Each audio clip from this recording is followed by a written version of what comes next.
حي على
Picture this, you're walking through the heart of a quiet, tropical city. The air is warm, the vibe is peaceful, and suddenly, the trees part ways to reveal something that looks like it was plucked straight out of Aladdin or a dream of the Arabian Nights. Floating, or at least appearing to float in a turquoise lagoon, is a structure so white it glows, topped with a dome made of literal 24-karat gold. If you've ever seen a postcard of this tiny, oil-rich nation on the island of Borneo, this is almost certainly the building you were looking at. It's not just a place of worship. It's a symbol of a nation's identity and a masterpiece of modern Islamic architecture.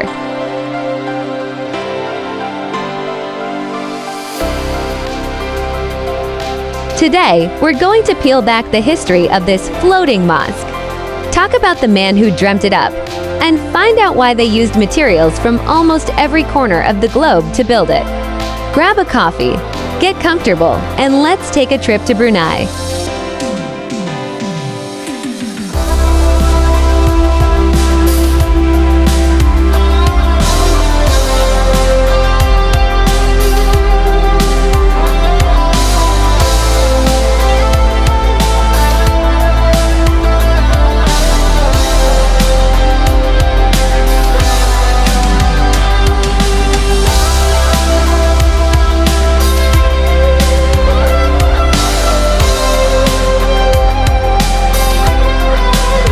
Welcome to the magnificent Sultan Omar Ali SAIFUDDIEN Mosque in the heart of Bandar Seri Begawan, Brunei.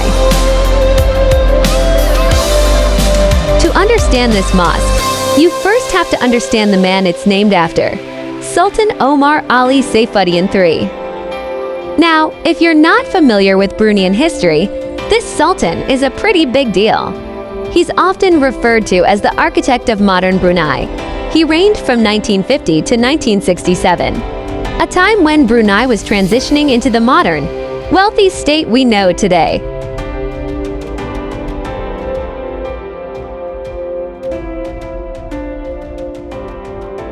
He didn't just want a mosque. He wanted a landmark that would signal Brunei's spiritual and cultural strength to the rest of the world. He personally had a huge hand in the design and concept. He wanted something that felt timeless, something that honored the past but looked toward the future. Construction started in the mid-50s and was finally completed in 1958 when it opened. It was unlike anything Southeast Asia had ever seen. It became the centerpiece of the capital, and even today, decades later, it still dominates the skyline. In fact, there's a local rule that no building in the city center can be taller than the mosque's minaret. That tells you exactly how much respect this place commands.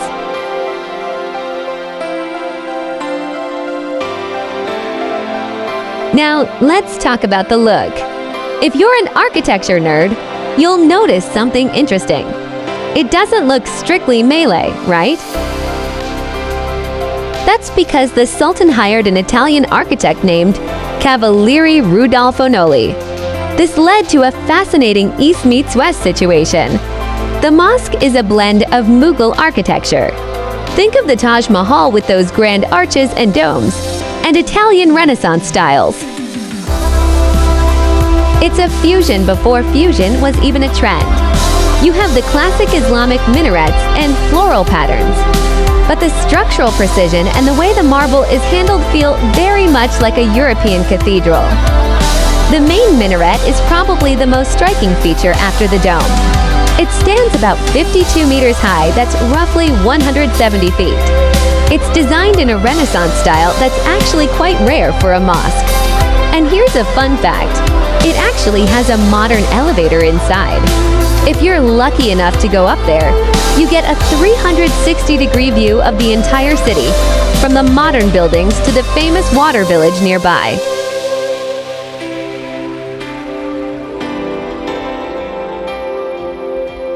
Okay, let's talk about the materials. This is where things get really fancy. The Sultan didn't want just good materials. He wanted the best the world had to offer. Imagine the logistics of building this in the 1950s. The marble. They didn't use local stone. They brought in tons of premium white marble all the way from Italy. The granite. The exterior accents and the floor of the courtyard. That's granite shipped in from Shanghai. The carpets. When you walk inside, your feet sink into hand-woven carpets that were custom-made in Saudi Arabia and Belgium. The chandeliers. Look up and you'll see massive, glittering crystal chandeliers that were crafted in England. But of course, we have to talk about the main event, the Great Dome. Every single inch of that massive dome is covered in 24-karat gold leaf. It's not just gold-colored paint. It is real gold. Because of this, the mosque actually changes color throughout the day. In the bright midday sun, it's a blinding, brilliant yellow. At sunset, it turns into a warm, glowing orange, and at night, the floodlights hit that gold and the whole thing looks like a giant lantern reflecting on the water. It's honestly hard to look away from.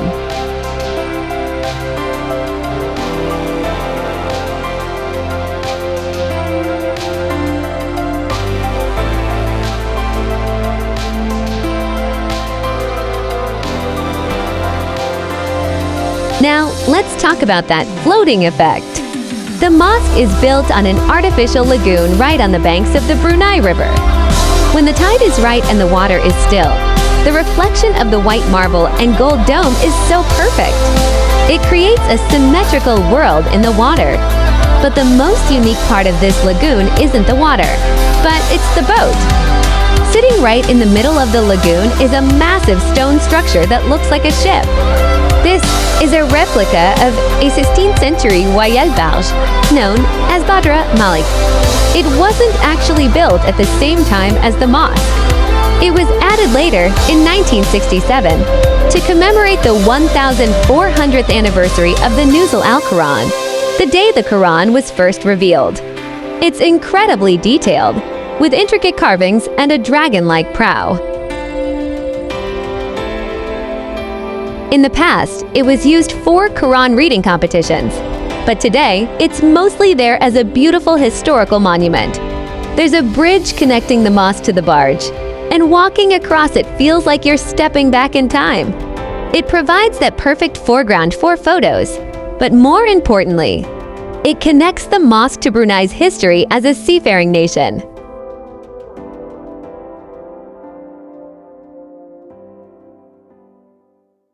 So, what's it like inside? While the outside is grand and dramatic, the inside is all about peace and contemplation. The prayer hall is a sea of arches and semi-domes. The stained glass windows are incredible. They filter the harsh tropical sunlight into these soft, colorful patterns that dance on the floors. Unlike some modern buildings that feel cold, there's a real warmth here. Maybe it's the hand-woven carpets or the soft acoustics. But even with the English crystal chandeliers hanging overhead, the space feels intimate.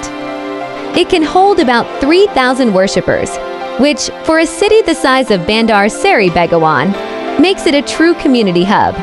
It's the place where the royal family comes to pray, but it's also the place for the everyday citizen. It bridges that gap between the monarchy and the people.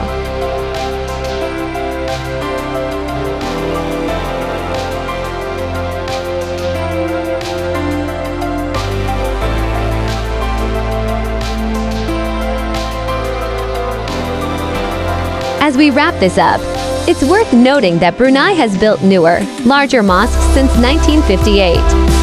Jamie Asher Hassanil Bolkiah is also stunning, but the Sultan Omar Ali SAIFUDDIEN Mosque remains the soul of Brunei. It stands at the edge of the modern city on one side, and Kampong Ayer, the world's largest stilt water village, on the other. It's the literal bridge between Brunei's ancient history and its golden future. Whether you're visiting for the religious significance, the incredible Italian craftsmanship, or just to see 24-karat gold shimmering in the sun, this mosque is a reminder of what happens when a vision is executed without compromise.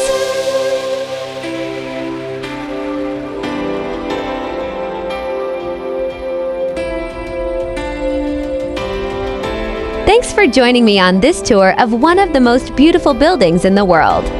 If you ever get the chance to visit Brunei, make this your first stop. Trust me, you won't regret it. I'll see you in the next one.